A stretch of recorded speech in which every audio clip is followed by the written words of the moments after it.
Olá, seja bem-vindo, você que vai fazer concurso para professor da cidade do Recife, que vai submeter aí a um certame da banca Sebrasp. Olha só, não tem mistério, certo? O Sebrasp é uma banca muito justa com relação à correção das questões discursivas. E o que a gente vai falar aqui? Eu vou sinalizar para os pontos que você precisa observar numa prova do Sebrasp, especialmente, certo? Por quê?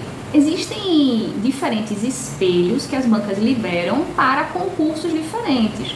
Vamos pensar assim, o espelho que o Sebrasp libera para um concurso de carreiras policiais, às vezes é diferente do espelho que a banca libera para um concurso de professor, da área da educação.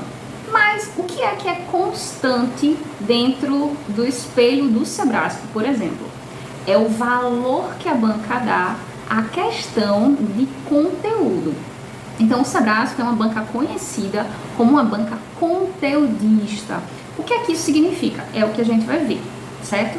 Então, eu vou mostrar para vocês para onde olhar quando for resolver uma questão do Sebrasp e quais são as características, né, que realmente precisam constar nos textos de vocês para que a gente alcance a pontuação máxima, que é o nosso objetivo aqui. Beleza? Então, olha só. Primeiro, toda banca de concurso avalia o candidato com relação a 3 critérios. Então, mesmo o Sebrasp, que é uma banca cujo foco está no conteúdo, também avalia outros 2 critérios. Quais são eles?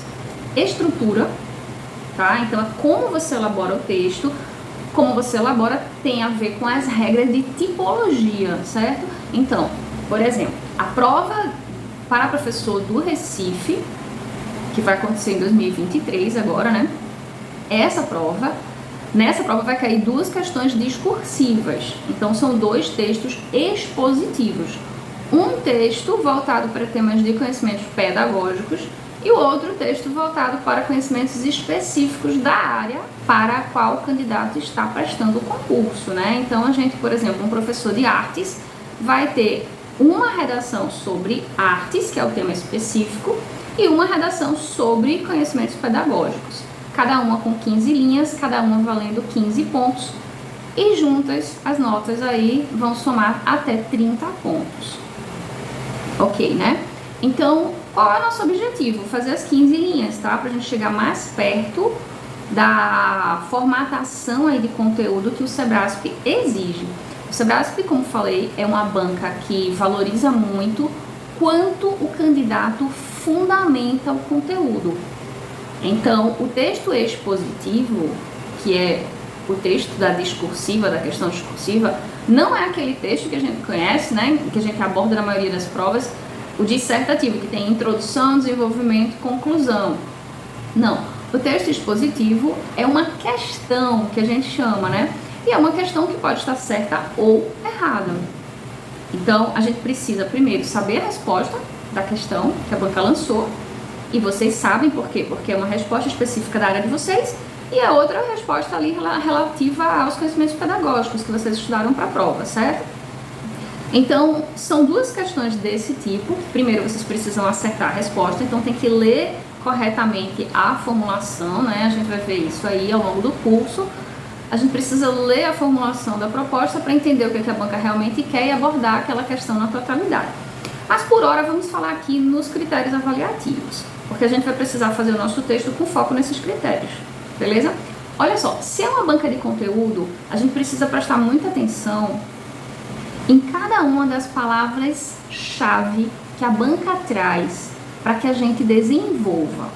Às vezes, o grau de complexidade de uma questão pode ser maior, outras vezes a questão pode ser simples, pode ser sobre um tema específico e a banca pede para a gente discorrer sobre esse tema. Daí é muito fácil. Mas quais são as questões que levam mais tempo do candidato? Quando a banca lança alguns tópicos e em cada tópico tem comandos diferentes. Aí sim a gente vai precisar prestar bastante atenção nesse tipo de formulação, porque é mais pela inobservância. Então o candidato olhou e não entendeu tudo que era para fazer. É mais por isso que o candidato leva a nota baixa, muitas vezes, do que propriamente por não ter acertado a questão.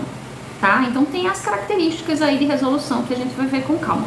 Por hora, a gente precisa pensar no seguinte: a banca vai avaliar a redação de vocês em relação a 3 critérios. A banca vai pontuar a gente com relação ao domínio gramatical, que é o critério que nós chamamos de expressão, né, o domínio de língua, e a gente vai precisar tomar cuidado porque as penalidades do SEBRASP não são, digamos assim, não são penalidades altas.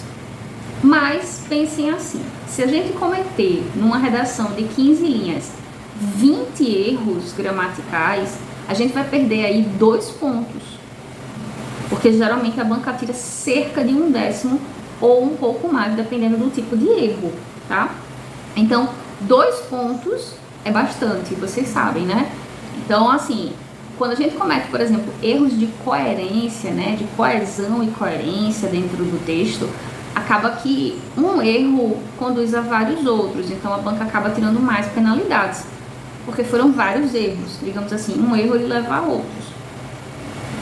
Então o que a gente vai precisar prestar atenção aí? Na correção gramatical, para a gente não levar penalidade em gramática, ou diminuir o máximo que a gente puder aí com relação às penalidades gramaticais. Outro ponto que a banca também vai abordar, que ela sempre pontua, né, é a questão da estrutura. Então, qual é a estrutura que nós vamos considerar para essa questão discursiva aí do SEBRASP? A estrutura do texto expositivo, que é uma estrutura na qual a gente discorre sobre o tema com foco nos pontos que a banca traz.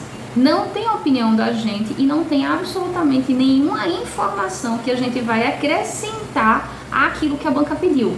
O nosso foco tem que ser com objetividade direto em cima daquilo que a banca pede. E a gente vai ver mais pra frente alguns temas e vamos ver também como abordar cada um deles, tá? Como identificar o que a banca realmente quer em cada proposta.